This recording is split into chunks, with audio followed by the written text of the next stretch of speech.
Hello everyone, hope you all are fine. आज की video में हम पढ़ने वाले हैं, हमारा बिजनेस एनवायरनमेंट टॉपिक है, chapter number 3 of business, 12th business. ठीक है, 12th क्लास की जो बिजनेस की बुक है उसमें चैप्टर नंबर 3 हमारा बिजनेस एनवायरनमेंट है। चैप्टर 1 और 2 की वीडियो में ऑलरेडी अपलोड कर चुका हूँ चैनल पे, आप जाके चेक कर सकते हैं। ठीक है, आज की वीडियो में हम पढ़ने वाले हैं हमारा चैप्टर नंबर 3, जिसका नाम है बिजनेस एनवायरनमेंट। हम इस बिजनेस एनवायरनमेंट को एक एक करके स्टडी करते हैं, मतलब दो वर्ड से मिलकर बना है एक हमारा वर्ड बिजनेस एनवायरनमेंट, है ना, जिसमें बिजनेस और एनवायरनमेंट आता है, यानी कि बिजनेस का एनवायरनमेंट। बिजनेस क्या होता है? इकोनॉमिक एक्टिविटी जो कि प्रॉफिट के लिए की जा रही है उसे हम बिजनेस कहते हैं। ठीक है, एनवायरनमेंट क्या होता है? जो किसी भी एरिया के सराउंडिंग, मतलब जैसे हम पर्सन है, हमारे आसपास के जो सराउंडिंग में जो चीजें हैं उसे हम क्या कहते हैं? एनवायरनमेंट कहते हैं। ठीक है, तो वैसे ही बिजनेस के आसपास की जो चीजें होती हैं उसे बिजनेस का एनवायरनमेंट कहते हैं। हमारे आसपास के एनवायरनमेंट से हम इन्फ्लुएंस होते हैं, मतलब अगर विंटर है ना, तो हम क्या करेंगे? अपने आप को गर्म रखने के लिए वूलन क्लोथ्स पहनेंगे, है ना, और गर्म चीजें खाएंगे। ठीक है ना, ताकि हमारा शरीर गर्म रहे, हम विंटर से बच सके, क्योंकि विंटर हमें क्या कर रही है? इन्फ्लुएंस कर रही है। और अगर समर है, ठीक है, तो हम ठंडी चीजें कंज्यूम करेंगे, हम हल्के कपड़े पहनेंगे, ठीक है, ठंडी चीजें, ताकि हमारा शरीर का टेम्परेचर नॉर्मल रह पाए, हीट ना हो। ठीक है ना, तो सेम वही चीज होती है बिजनेस में। बिजनेस एनवायरनमेंट में क्या होता है कि बहुत सारे फैक्टर्स होते हैं जिससे एक बिजनेस इन्फ्लुएंस होता है। अब इन्फ्लुएंस दो तरीके से होता है, एक थ्रेड और एक अपॉर्चुनिटी। थ्रेड मतलब जो उसके लिए खतरे हैं, जोखिम, जहां बिजनेस को लॉस के चांसेस होते हैं और इवन कई बार हो भी जाता है। और अपॉर्चुनिटी मतलब जहां बिजनेस को प्रॉफिट कमाने के चांसेस मिलते हैं, अवसर मिलता है कि भाई वो प्रॉफिट कमा सके। सीजन आता है ना, सिंपल सी बात है। अब जैसे विंटर है, विंटर में जो वूलन कंपनियां हैं, है ना, जो गर्म कपड़े बनाती है, ब्लैंकेट वगैरह बनाती है, उनके लिए अपॉर्चुनिटी का अवसर होता है वो।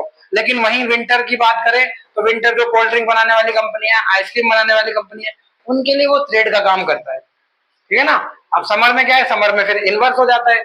समर जब गर्मियां आती हैं तो विंटर बनाने वाले, सॉरी, वुलन क्लोथ्स बनाने वाली कंपनियां जो होती हैं वो बंद हो जाती हैं, या ना के बराबर उनका प्रॉफिट ही नहीं होता, है कि नहीं। और समर में जो प्रॉफिट होता है वो आइसक्रीम बनाने वाली कंपनियों का, कोल्ड ड्रिंक बनाने वाली। तो ये सारी चीजें, तो बिजनेस एनवायरनमेंट की डेफिनेशन चेक करते हैं। It means the sum total of those factor, है ना, सम total of those factor which influence the business, जो कि बिजनेस को क्या करता है? इन्फ्लुएंस करता है, प्रभावित करता है, and over which the business has no control. ठीक है, जिसके ऊपर बिजनेस का कोई कंट्रोल नहीं है, क्योंकि सिंपल सी बात है ना, अगर कंट्रोल होगा तो फिर वो इन्फ्लुएंस नहीं कर पाएगा। अब जैसे ये रूम टेम्परेचर है, रूम टेम्परेचर के ऊपर हमारा कंट्रोल होता है, हम अपने रूम टेम्परेचर को अपने अकॉर्डिंग मेंटेन कर सकते हैं, है ना। हम अगर यहाँ गर्मी में चाहें तो भी हम विंटर क्रिएट कर सकते हैं। कैसे? एक कमरे में अगर 4 एसी लगा दिए जाए तो वो क्या होगा? वो गर्मी में भी सर्दी का मौसम हो जाएगा। ठीक है ना। और अगर 4 हीटर लगा दिया जाए तो कितनी भी ठंड हो, वो गर्मी आ जाएगी कमरे में। तो बिजनेस इन्वायरमेंट में क्या होता है? वो सारे फैक्टर आते हैं जिसपे बिजनेस का कोई कंट्रोल नहीं होता। एक्सटर्नल होते हैं, इंटरनल नहीं। इंटरनल पे हमारा कंट्रोल होता है, बिजनेस का भी कंट्रोल होता है ना। गेट के अंदर जितनी भी चीजें हैं वो इंटरनल है, और गेट के बाहर जितनी भी चीजें हैं वो क्या है? वो एक्सटर्नल है। तो वही है कि बिजनेस का जिसपे कोई कंट्रोल नहीं होता, नो कंट्रोल। इन्वायरमेंट उसे कहते हैं जिसपे हमारा कोई कंट्रोल नहीं है।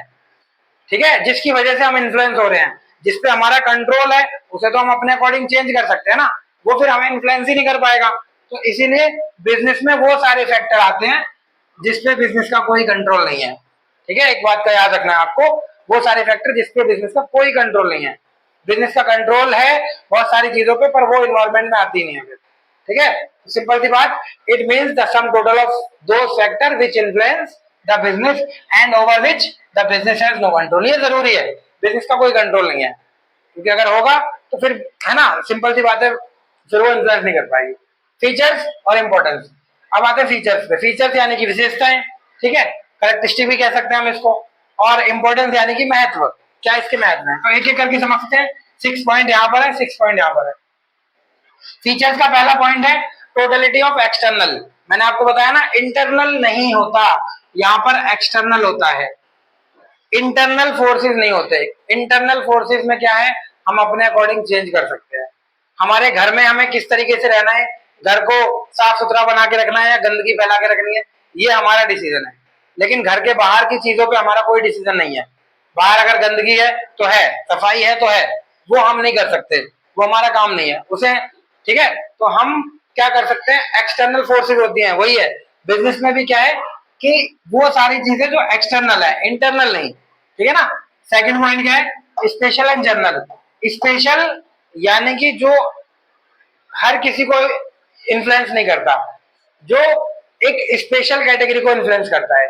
और जनरल यानी कि जो सबके लिए है ना, जो सबके लिए है, मतलब जो ऑल ओवर पॉपुलेशन को इन्फ्लुएंस करता है ना। जैसे हम किसी भी एक चीज का एग्जांपल ले सकते हैं, जैसे मान लेते हैं जीएसटी है ना। जीएसटी इंडिया में आया तो जीएसटी ऑल ओवर इंडिया के लिए है, ये जनरल है। जीएसटी ऑल ओवर इंडिया के लिए ये जर्नल है। लेकिन इलेक्ट्रॉनिक आइटम पे जीएसटी का कितना परसेंटेज लगेगा, ये स्पेशल है, क्योंकि यहाँ पर इलेक्ट्रॉनिक आइटम की बात हो रही है। ठीक है ना। तो स्पेशल यानी कि किसी एक के लिए और जर्नल यानी कि सबके लिए। थर्ड पॉइंट है हमारा डायनामिक नेचर। डायनामिक मतलब गतिशील, जो चेंज होता है अकॉर्डिंग टू टाइम। वातावरण के टाइम के बदलने से जो चेंज होता है उसे कहते हैं हम डायनामिक नेचर। ठीक है ना। डायनामिक नेचर का होता है बिजनेस इन्वायरमेंट, ये फिक्स नहीं होता, रिजिड नहीं होता कि भाई एक बार जो है वो हमेशा के लिए हो गया, ऐसा नहीं होता, चेंज होता रहता है। फोर्थ नंबर है अनसर्टेनिटी।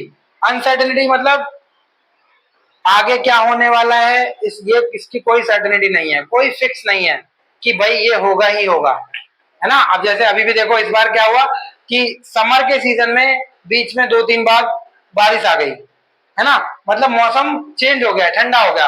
तो वो लोग या वो कंपनियां जो अपना टारगेट लेके चल रही थी कि भाई हम इस सीजन में इतनी सेल कर देंगे, वो कहीं ना कहीं उस टारगेट को अचीव नहीं कर पाई, क्योंकि अनसर्टेन है ना चीजें, आगे क्या होने वाला है। जैसे मान लेते कूलर, एसी, है ना, जो भी मतलब समर वाले कंपनियां हैं जो समर में चलती हैं, गर्मियों में जो कंपनियां चलती हैं, मौसम ठंडा होने की वजह से क्या हुआ, उनका टारगेट अचीव नहीं हो पाया, तो इसलिए उसे कहते हैं अनसर्टेनिटी। बिजनेस इन्वायरमेंट में कब क्या हो जाए कुछ फिक्स नहीं है। 5 नंबर कॉम्प्लेक्सिटी। समझना बहुत मुश्किल है, कॉम्प्लेक्स इन नेचर है ना। कॉम्प्लेक्स मतलब जिसको समझना मुश्किल हो, जैसे ही आप समझोगे वो बदल जाएगा। बिजनेस इन्वायरमेंट में यही है। अब तो फिर भी फोरकास्टिंग हो जाती है, बट कुछ टाइम पहले तक फोरकास्टिंग भी नहीं हो पाती थी, है ना। और आज भी फोरकास्टिंग परफेक्ट नहीं होती, आज भी जो वेदर फोरकास्टिंग होती है वो परफेक्ट नहीं होती, कई बार ऊपर नीचे हो जाता है, अप्रोक्स में होती है। ठीक है, परफेक्ट को बहुत ही कम चांसेस होते हैं, तो कॉम्प्लेक्स है बहुत। बिजनेस इन्वायरमेंट को समझना भी कॉम्प्लेक्स है, और जो हमारा नेचुरल इन्वायरमेंट है उसको समझना भी कॉम्प्लेक्स है, दोनों ही समझना कॉम्प्लेक्स है। ठीक है। 6 नंबर पॉइंट है रिलेटिविटी। रिलेटिविटी का मतलब होता है कि एक इन्वायरमेंट दूसरे इन्वायरमेंट से रिलेटेड होता है। अब सिंपल सी बात है, जैसे रॉ मटेरियल का अगर प्राइस बढ़ेगा तो फिनिश प्रोडक्ट का प्राइस बढ़ जाएगा, ये रिलेटेड है एक दूसरे से, क्योंकि रॉ मटेरियल से ही फिनिश गुड बन रहा है। तो जब रॉ मटेरियल का बढ़ेगा प्राइस तो फिनिश गुड्स का बढ़ जाएगा, तो वही है रिलेटिविटी। बिजनेस इन्वायरमेंट में मोस्टली चीजें क्या होती है, रिलेटेबल होती है। तो ये हो गया हमारे 6 के 6 पॉइंट फीचर्स के। अब आते हैं अगले पॉइंट पे जो कि हमारा इंपॉर्टेंस है। ठीक है, तो इंपॉर्टेंस यानी कि महत्व। हम बिजनेस इन्वायरमेंट को क्यों स्टडी करें, उसके महत्व क्या है। पहला महत्व है कि ये हमें फर्स्ट मूवर एडवांटेज देता है। फर्स्ट मूवर एडवांटेज का मतलब आगे रहने का फायदा देता है हमें। वो लोग जो बिजनेस इन्वायरमेंट को स्टडी करके काम करते हैं वो हमेशा बेनिफिशियल होते हैं उन लोगों के अकॉर्डिंग जिन्होंने स्टडी नहीं किया, है ना। अब सिंपल सी वही बात है ना कि मौसम देख के अगर घर से बाहर निकलोगे तो बारिश में नहीं भीगोगे। अगर आपको लगता है कि बारिश होने वाली है तो भाई उसका अरेंजमेंट करके प्रोविजन करके निकलो, तो नहीं भीगोगे। और आप बिना मौसम देखे बिना कुछ जाने समझे निकल गए तो ऑब्वियसली बाहर का इन्वायरमेंट आपको इन्फ्लुएंस करेगा।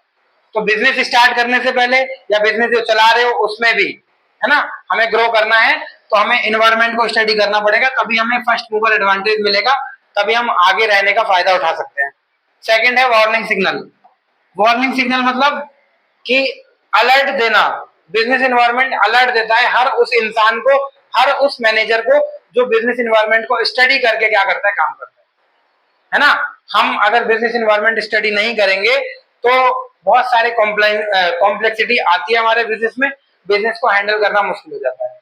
ठीक है, आप मार्केट में जब पता करोगे कि क्या रॉ मटेरियल है, कहां पर मिल रहा है, या इस बार प्रोडक्ट की क्या डिमांड है, किस रेट में चाहिए प्रोडक्ट, मतलब बहुत सारी चीजें, अनगिनत चीजें हैं। तो जब हम उन्हें स्टडी करेंगे तभी वो हमें वार्निंग सिग्नल देंगे और जिसके हिसाब से हम अपना अरेंजमेंट करेंगे। अगर हम बिजनेस एनवायरनमेंट को स्टडी ना करें तो हम अरेंजमेंट सही तरीके से नहीं कर पाएंगे, क्योंकि हमें नहीं पता होगा कि कैसे क्या करना है। सिंपल सी बात। Third number, tapping useful resource.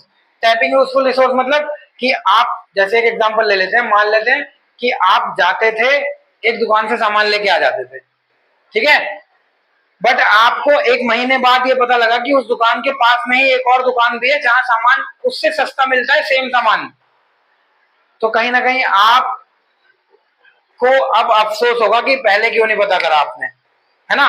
तो ऐसे में क्या होता है, हम यूजफुल रिसोर्स को तभी टैप कर पाते हैं जब बिजनेस एनवायरनमेंट को स्टडी करते हैं, है ना। जैसे हमारे हमारे जो फादर हैं या फादर की जो जनरेशन है, उनके लोगों का कहना होता है कि हमें मार्केट में चीजों को देखभाल के, है ना, 4-5 जगह रेट करके तब सामान खरीदना चाहिए। ऐसा क्यों कहते हैं वो? ऐसा इसलिए कहते हैं क्योंकि जब हम रेट करेंगे तभी हम यूजफुल रिसोर्स टैप कर पाएंगे, अपने काम की चीज सही रेट में तय कर ले पाएंगे, है ना। ये हो गया थर्ड। फोर्थ नंबर है हमारा कॉपिंग with rapid change. कॉपिंग with rapid change का मतलब क्या? मतलब बदलाव तो आएगा, इसमें कोई शक नहीं है। अगर आपको ये लगता है कि आप जिस जनरेशन में हो इसके बाद कोई बदलाव नहीं आने वाला, तो ऐसा नहीं है। बदलाव हर जनरेशन में आता है। हम जिस फैसिलिटी के साथ जी रहे हैं इसमें कोई दो राय नहीं है कि आगे आने वाली जनरेशन उससे बेहतर फैसिलिटी में जिएगी, ठीक है ना। तो वो फैसिलिटी अडॉप्ट हम तब कर पाएंगे जब हम बिजनेस एनवायरनमेंट को स्टडी करेंगे। वही लिखा हुआ है यहाँ पर, कॉपिंग विद रैपिड चेंज। तेजी से बदलते हुए एनवायरनमेंट को हम कॉप तभी कर पाएंगे, मतलब चेंज तभी कर पाएंगे, उसे एक्सेप्ट तभी कर पाएंगे जब हम उसको स्टडी करेंगे। 6 number, assisting in planning and policy formation. Assisting in planning and policy formation का मतलब ये है कि प्लानिंग और पॉलिसी फॉर्मेशन में हमारी हेल्प करता है। असिस्टिंग मतलब क्या? हमारी हेल्प करता है कौन? बिजनेस एनवायरनमेंट, ठीक है। लास्ट 6 पॉइंट है हमारा इंप्रूवमेंट इन परफॉर्मेंस। अब सिंपल सी बात है ना भाई, बिजनेस एनवायरनमेंट को स्टडी करके काम करोगे तो इफेक्टिवनेस और इफिशिएंसी बनी रहेगी और परफॉर्मेंस अपने आप बेटर हो जाएगी। बट ऐसा अगर नहीं करोगे तो ऑब्वियसली नहीं हो पाएगी बेटर, ठीक है। तो इंप्रूवमेंट इन परफॉर्मेंस, ये हो गया हमारा 6 नंबर पॉइंट। इसी के साथ फीचर्स और इंपॉर्टेंस हमारे खत्म हो गए। अब आते हैं अगले पॉइंट पे। नेक्स्ट टॉपिक जो है हमारा, है ना, इसी चैप्टर में component. Component of business environment. Component मतलब तत्व, मतलब बिजनेस एनवायरनमेंट के क्या क्या तत्व हैं, क्या क्या डिमेंशन है, उसके डिमेंशन भी कह सकते हैं, प्रकार, टाइप्स, है ना। तो बिजनेस एनवायरनमेंट दो टाइप्स का होता है, एक इंटरनल और एक एक्सटर्नल। मैंने अभी थोड़ी देर पहले आपको बताया था कि इंटरनल बिजनेस का एनवायरनमेंट यानी कि जो गेट के अंदर है, जिसपे हमारा कंट्रोल है ना। कंट्रोल है इसका मतलब ये नहीं है कि वो इन्वायरमेंट का पार्ट नहीं है, इन्वायरमेंट का पार्ट तो है, बट उसमें हमारा कंट्रोल है, हम उसे अपने अकॉर्डिंग चेंज कर सकते हैं, ठीक है भाई। घर के अंदर हमारा घर पे कंट्रोल है, सिंपल सी बात है, तो हम उसे अपने अकॉर्डिंग चेंज कर सकते हैं। तो इसका मतलब ये नहीं कि वो हमारा इन्वायरमेंट नहीं है। तो यहाँ पर कुछ पॉइंट लिखे हुए हैं इंटरनल इन्वायरमेंट के, 6 पॉइंट है, जिसमें पहला पॉइंट है ऑब्जेक्टिव। अब कंपनी का ऑब्जेक्टिव क्या होगा? ये कंपनी का डिसीजन है। कंपनी चाहे तो प्रॉफिट के लिए काम कर सकती है, प्रॉफिट मैक्सिमाइजेशन के लिए, और कंपनी चाहे तो सेल्स मैक्सिमाइजेशन के लिए भी काम कर सकती है। ये होता है ऑब्जेक्टिव। ऑब्जेक्टिव मतलब वो एंड पॉइंट, वो एम जिसको अचीव करने के लिए कंपनी काम कर रही है, ठीक है। तो ये कंपनी खुद से डिसाइड करेगी, ना कि किसी और से। इससे कंपनी, जैसे बाकी कंपनियां क्या करती हैं, प्रॉफिट के लिए काम करती हैं, सॉरी, हाँ, जैसे हम एक एग्जांपल ले लेते हैं, मान लेते हैं फोन का ही ले लेते हैं, है ना। एप्पल, एप्पल कंपनी और बाकी सारी कंपनी, ठीक है। एप्पल कंपनी क्या करती है? प्रॉफिट के लिए काम करती है। एप्पल कंपनी कभी ये नहीं सोचती कि भाई मेरी सेल ज्यादा हो जाए, नहीं, सेल ज्यादा हो ही नहीं सकती क्योंकि रेट ही इतना हाई फाई है। बाकी कंपनियां करती हैं सेल के लिए काम, उन्होंने अपना रेट कम कर रखा है। बाकी कंपनियां जब 10 मोबाइल फोन के जितना प्रॉफिट कमाती हैं, एप्पल कंपनी एक मोबाइल फोन पर उतना प्रॉफिट कमाती है ना। तो ये कंपनी का ऑब्जेक्टिव है और इस पे कंपनी का कंट्रोल है, इस पे कोई और कंपनी का कंट्रोल नहीं है। जिस कंपनी का ऑब्जेक्टिव उसी कंपनी का कंट्रोल भी है, ठीक है। अब इस ऑब्जेक्टिव को फुलफिल कैसे करना है, उसे फुलफिल करने के लिए पॉलिसीज बनाई जाती है। तो ये पॉलिसी आता है, मतलब कंपनी की पॉलिसी, यानी कि कंपनी का इंटरनल एनवायरनमेंट जिसपे कंपनी का कंट्रोल है, ठीक है। बिजनेस का कंट्रोल है कि पॉलिसी हमें कैसे रखनी है, किस तरीके से हमें ऑब्जेक्टिव को अचीव करना है, ठीक है ना। तो वो हो गया उसका उसकी पॉलिसीज। थर्ड नंबर है हमारा ऑर्गेनाइजेशन स्ट्रक्चर। ऑर्गेनाइजेशन स्ट्रक्चर होता है ये। ऑर्गेनाइजेशन स्ट्रक्चर मतलब कि हमारे बिजनेस का स्ट्रक्चर कैसा है, हमारे बिजनेस का जो सेटअप है वो कैसा है, कौन सा काम कहां पर करेंगे हम। जैसे घर में हम क्या करते हैं भाई, ऑब्वियसली सिंपल सी बात है, छोटा घर है या बड़ा घर है वो मैटर नहीं करता, बट घर में हर एक चीज की एक प्रॉपर जगह होती है। किचन का सामान अपनी जगह पर है ना, बेडरूम या जहां हम सोते हैं वो अपनी जगह है, जहां हम जूते रखते हैं, अपने फुटवेयर रखते हैं वो अपनी जगह पर है, जहां हम कपड़े रखते हैं, जहां हम पढ़ाई करते हैं, हर एक जगह का अपना एक मतलब हर एक काम का अपना एक प्लेस है। तो वैसे ही कंपनी में भी होता है, उसे हम कहते हैं ऑर्गेनाइज स्ट्रक्चर। कंपनी में प्रोडक्शन कहाँ होगा, कहाँ पर मार्केटिंग होगी, कहाँ पर है ना फिनांस होगा, कहाँ पर मैनेजमेंट होगा, मतलब सारी की सारी चीजें वेल ऑर्गेनाइज होती हैं, उसी को कहते हैं हम ऑर्गेनाइजेशन। और इस पे कंपनी का कंट्रोल है। कोई बाहर वाला आके कंपनी को नहीं बताएगा कि भाई तुम्हें यहाँ प्रोडक्शन रखना चाहिए, नहीं। कंपनी के जो ओनर है, जो भी उसके केयर टेकर है, जो भी उसके डिसीजन मेकर है, वो इसका डिसीजन खुद लेंगे, ठीक है ना। Fourth number management. ये भी कंपनी का अपने हाथ में है कि भाई कंपनी को अपने यहाँ मैनेजमेंट अच्छा रखना है या बेकार रखना है या नॉर्मल रखना है, अपने जो मैनेजमेंट के जो लोग हैं, स्टाफ के लोग हैं, उनके साथ कैसा बिहेवियर रखना है, ये कंपनी का खुद का डिसीजन है, ठीक है ना। तो मैनेजमेंट। सिक्स नंबर है प्रोडक्शन मेथड। प्रोडक्शन मेथड मतलब कि कंपनी कौन सा मेथड अपनाए, मैन मेड अपनाए या फिर मशीन मेड। सिंपल सी बात है ना भाई, किसी भी काम को करने के दो तरीके हैं, एक मैन मेड और एक मशीन मेड। तो प्रोडक्शन मेथड में हमें यही चेक करना है कि मैन मेड या मशीन मेड हम किसे अपनाएं। और सिक्स नंबर लास्ट पॉइंट हमारा प्रोडक्शन कैपेसिटी। हमें किस लेवल पर प्रोडक्शन करना है, हमें अपने प्रोडक्ट को अपनी गली में बेचना है ना, जिस जिस जगह पर हम मतलब सिर्फ अपने एरिया में बेचना है, या डिस्ट्रिक्ट लेवल पे बेचना है, या स्टेट लेवल पे बेचना है, या नेशनल लेवल पे बेचना है, और या फिर मल्टीनेशनल, ठीक है ना। तो ये होता है हमारा प्रोडक्शन कैपेसिटी। सिंपल सी बात है ना भाई, बिजनेस हर तरीके का है। वो भी बिजनेस है जो एरिया में चल रहा है, आपके सिर्फ एरिया में चल रहा है। जैसे बेकरी मान लो, आपके एरिया में एक बेकरी है, वो सिर्फ एरिया तक ही सीमित है।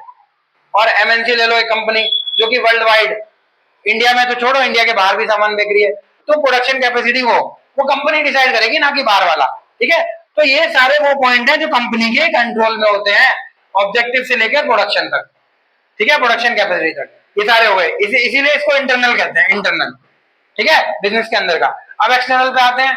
एक्सटर्नल में दो पॉइंट है, माइक्रो और मैक्रो। वीडियो थोड़ी लंबी हो गई है तो थोड़ा कंसंट्रेशन बना के रखना, ठीक है, कंसंट्रेशन बहुत जरूरी है। इजी पॉइंट है, कोई ज्यादा अब ज्यादा टाइम लगेगा नहीं, ये तो इजी पॉइंट है ना। देखिए एक्सटर्नल में यानी कि वो पॉइंट जो कंपनी के कंट्रोल में नहीं है, जो बिजनेस के कंट्रोल में नहीं है, जिससे बिजनेस इन्फ्लुएंस होगा। बिजनेस इन पॉइंट्स को नहीं बदल सकता अपने को, ठीक है। तो जिसमें पहला पॉइंट क्या है हमारा, कस्टमर। अब बिजनेस के कंट्रोल में नहीं है कि एक पर्टिकुलर कस्टमर उन्हीं के पास आए, नहीं, ये कस्टमर की अपनी खुद की मर्जी है। बिजनेस कस्टमर को सामान दिखा सकता है, सामान की फैसिलिटी बता सकता है, मेरिट डिमेरिट बता सकता है, लेकिन कस्टमर को फोर्स नहीं कर सकता कि आप यही सामान खरीदो, ठीक है ना। तो कस्टमर बिजनेस के कंट्रोल में है ही नहीं। जहां कस्टमर को अच्छा सामान मिलेगा सही रेट पे, कस्टमर वहां जाएगा, ठीक है। बट कस्टमर से बिजनेस इन्फ्लुएंस होता है। बिजनेस ऑल ओवर प्रॉफिट किससे कमाएगा, कस्टमर से ही। तो कस्टमर ही अगर ना आए तो ऑब्वियसली बिजनेस इन्फ्लुएंस हो जाएगा। तो ये माइक्रो है, माइक्रो मतलब छोटे लेवल पे है ना, धीरे धीरे फर्क पड़ता है जिसका। सप्लायर। सप्लायर मतलब कि जो हमें रॉ मटेरियल सप्लाई कर रहा है। अब हमारा जो सप्लायर है वो हमें ही रॉ मटेरियल सप्लाई करे, ऐसा नहीं है। वो हमें तब तक रॉ मटेरियल सप्लाई करेगा तब तक हम उसको फेयर रिटर्न देंगे। मतलब अगर हम उसको, उसका 100 रुपए का रॉ मटेरियल है और अगर हम उसको 80 रुपए दे रहे हैं तो वो क्यों देगा हमें, नहीं देगा ना, वो वहां देगा जहां 120 मिलेंगे उसको। तो सप्लायर हमारे कंट्रोल में नहीं है। सप्लायर तब तक हमें सामान सप्लाई करेगा जब तक हम उसको टाइम पे पेमेंट करते रहेंगे, है ना, जब तक वो हमसे सेटिस्फाई रहेगा। थर्ड नंबर पॉइंट है competition. Competitor, sorry competitor. Competitor यानी कि वो व्यक्ति जो हमारा रिलेटेबल प्रोडक्ट बेच रहा है ना, जो हमारे कंपटीशन में है, जो वही बिजनेस में काम कर रहा है जो बिजनेस हमारा है। तो ऐसे में कॉम्पिटिटर क्या कर रहा है, इस पर हमारा कोई कंट्रोल नहीं है। वो अपने हिसाब से काम करेगा, है ना, हमें उसके हिसाब से चलना पड़ेगा, वरना वो हमारे कस्टमर खींच के ले जाएगा और हम कुछ नहीं कर पाएंगे। तो कॉम्पिटिटर पे हमारा कंट्रोल नहीं है। हम क्या कर सकते हैं, आपस में बैठ के या डिस्कस करके, मतलब उसके हिसाब से हमें चलना पड़ेगा, सिंपल सी बात है, ठीक है। बट इस पर हमारा कंट्रोल कुछ नहीं है कॉम्पिटिटर पे। अगर हम ये सोचे कॉम्पिटिटर हमसे डिसीजन लेके तब काम करे तो ऐसा नहीं होता। कॉम्पिटिटर की जो मर्जी होगी वो करेगा। ठीक है। फोर्थ नंबर पॉइंट है पब्लिक। पब्लिक मतलब जनरल पब्लिक, जो हाँ हमारा बिजनेस चल रहा है उसके आसपास का एरिया है ना। तो आसपास के एरिया के लोग ही होते हैं जो बिजनेस में प्रोडक्शन करने आते हैं। आसपास के एरिया के लोग ही होते हैं जो हमारे यहाँ स्टाफ बन के आते हैं काम करने। तो ये भी बहुत जरूरी है कि हम अपने आसपास के एरिया को पब्लिक बिजनेस को क्या करें, सॉरी आसपास के लोगों को सेटिस्फाई रखें। अगर वो बिजनेस से डिससेटिस्फाई हो गए तो बिजनेस नहीं चल पाएगा। इसके बाद 5 नंबर पॉइंट है इंटरमीडिएट्स। इंटरमीडिएट्स मतलब जैसे प्रोडक्ट प्रोड्यूसर होता है उसका काम होता है सामान बनाना। अब प्रोड्यूसर का काम सामान बेचना तो है नहीं, उसके लिए होलसेलर है, डिस्ट्रीब्यूटर है, रिटेलर है। तो प्रोड्यूसर के लिए ये सारे लोग क्या है, इंटरमीडिएट है। इंटरमीडिएट मतलब वो मिडिलमैन जो सामान बिकवाते हैं। अब मिडिलमैन को अगर सेटिस्फाई नहीं रखोगे तो सामान नहीं बिक पाएगा। ठीक है ना। तो ये सारे वो पॉइंट है जिसपे बिजनेस का कोई कंट्रोल नहीं है और बिजनेस को ये इन्फ्लुएंस करते हैं अपने अपने तरीके से, और माइक्रो लेवल पे करते हैं, इसलिए इसको माइक्रो मतलब छोटे लेवल पे, मतलब कि इनका असर बिजनेस को धीरे धीरे समझ में आता है, एकदम से नहीं, धीरे धीरे। ठीक है ना। एक कस्टमर के जाने से कोई फर्क नहीं पड़ता। ज्यादातर जैसे मान लेते हैं 1 लाख कस्टमर है, अब 1 लाख कस्टमर में से एक कस्टमर जाने से कोई फर्क नहीं पड़ रहा। लेकिन अगर एक कस्टमर डेली जा रहा है तो बहुत फर्क पड़ेगा, लॉन्ग रन में बहुत फर्क पड़ जाएगा, है ना। तो ये सारे वो पॉइंट है जिनसे लॉन्ग रन में फर्क पड़ता है, शॉर्ट रन में तो शायद ना के बराबर। मैक्रो, अब मैक्रो यानी कि बड़े लेवल पे फर्क पड़ता है जिसमें, है ना। मैक्रो यानी कि बड़े लेवल पे फर्क पड़ता है और ये इंप्लाइड है कि इस पे बिजनेस का कोई कंट्रोल नहीं है। ठीक है, ये 5 पॉइंट है, इन पे बिजनेस का कोई कंट्रोल नहीं है। पहला पॉइंट है इकोनॉमिक इन्वायरमेंट। इकोनॉमिक इन्वायरमेंट यानी कि वो इन्वायरमेंट जो इकोनॉमिक बदलने से बदलता है ना। हमारे इंडिया की अर्थव्यवस्था जो है वो बदलती रहती है, पॉलिसी चेंज होने से, गवर्नमेंट की पॉलिसी चेंज होने से इकोनॉमी में क्राइसिस आते रहते हैं, है ना। क्राइसिस मतलब कभी इकोनॉमी बूस्ट हो जाती है, कभी इकोनॉमी डाउनवर्ड चली जाती है, कभी मार्केट में इन्फ्लेशन आ जाता है, कभी मार्केट में डिफ्लेशन आ जाता है। तो इससे भी बिजनेस को फर्क पड़ता है ना।